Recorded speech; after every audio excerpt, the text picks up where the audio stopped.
Sejam bem-vindos ao canal Entre Fontes e Fatos na Política, o seu espaço para discutir sobre política e geopolítica do Brasil, com análises de fontes e conversas amigáveis. Aqui, vamos explorar diferentes pontos de vistas, questionar as notícias e entender o que realmente está por trás dos acontecimentos políticos no nosso país.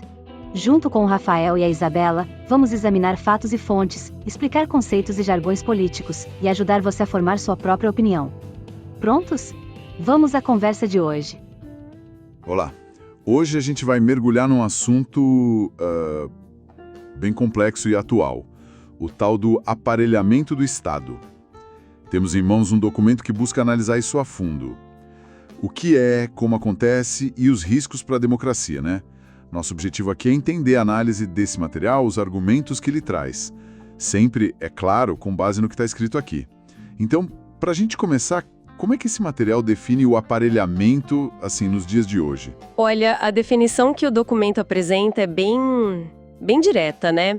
É basicamente quando grupos, sejam partidos políticos ou interesses corporativos, tomam controle de órgãos públicos.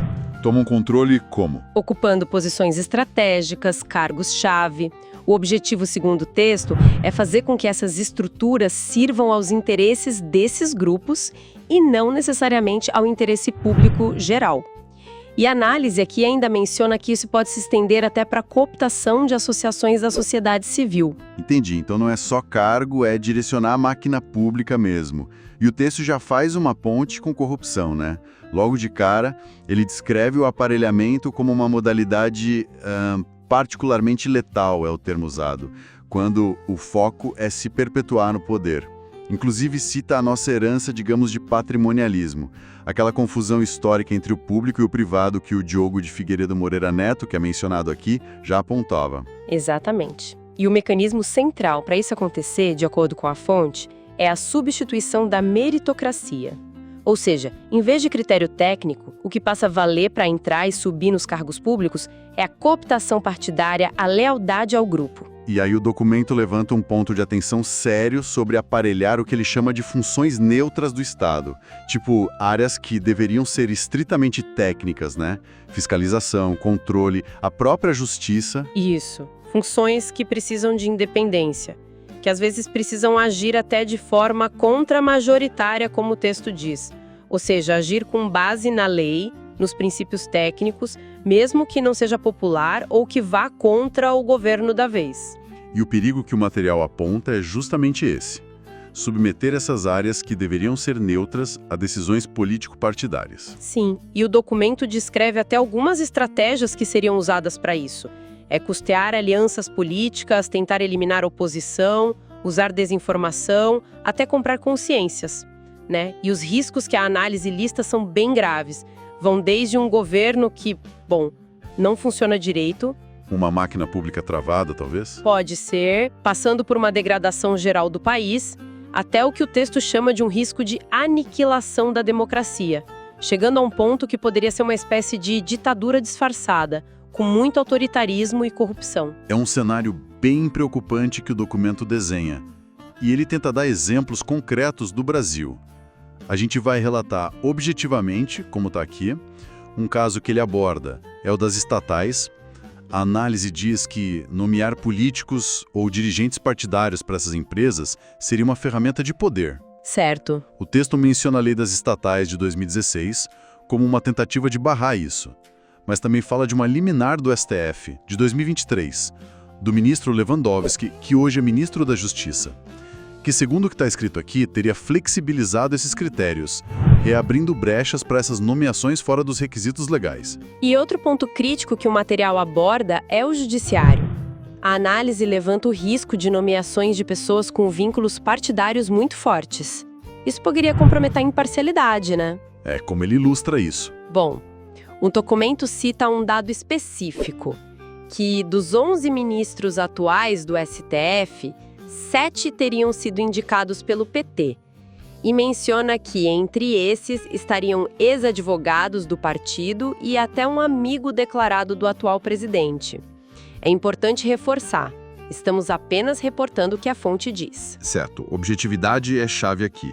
E ainda sobre o STF, o material faz uma comparação da atuação do tribunal nos inícios dos governos Bolsonaro e Lula. Traz alguns números. Que números são esses? Favoráveis ao governo. 17 no governo Bolsonaro contra 9 no governo Lula.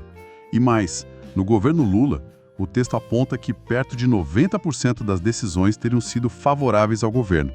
E também cita que nomeações foram tratadas de forma diferente, bloqueando a de Ramagem no governo Bolsonaro, mas não a de André Rodrigues no governo Lula.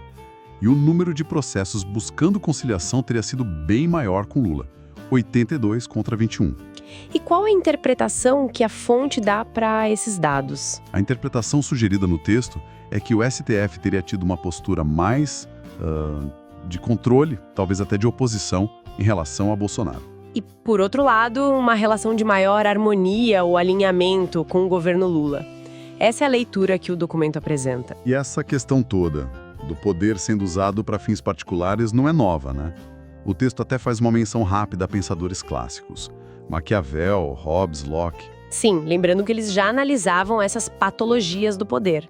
Digamos assim, corrupção, o problema das facções, abuso estatal, mesmo que não usassem o termo aparelhamento, que é mais moderno. Talvez indicando que nem só a lei segura isso, né? É uma reflexão interessante que o texto traz. E a conclusão central da análise é bem forte.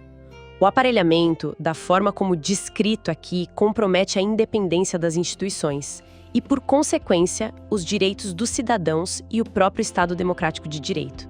A corrupção, incluindo o aparelhamento, é colocada como a antítese da democracia. E o impacto social disso tudo, que o texto aponta. Seria um prejuízo econômico, claro, mas também ético. Alimentaria a desconfiança da população nas instituições, algo que, bom, a gente observa desde 2013, né?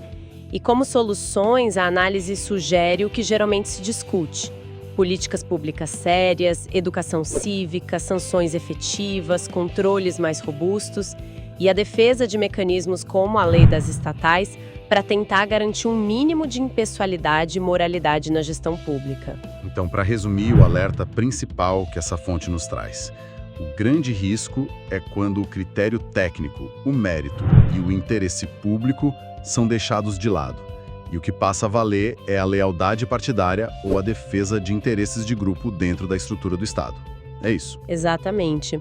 E fica uma reflexão final que eu acho que emerge diretamente dessa análise que a gente viu no documento. O texto deixa muito clara essa tensão que existe, uma tensão constante, entre a necessidade de nomeações políticas, que faz parte do jogo democrático afinal, e a exigência de que certas funções do Estado sejam neutras e técnicas, principalmente as de controle. Uma tensão difícil de resolver. Muito difícil. E a questão que o material nos deixa, com base em tudo que foi exposto, é justamente essa: como uma democracia consegue equilibrar essa dimensão política, que é inerente ao governo, com a necessidade vital de ter instituições que sejam imparciais e baseadas no mérito. É um desafio, entanto, né? Obrigado por terem assistido até aqui. Nos veremos nos próximos vídeos.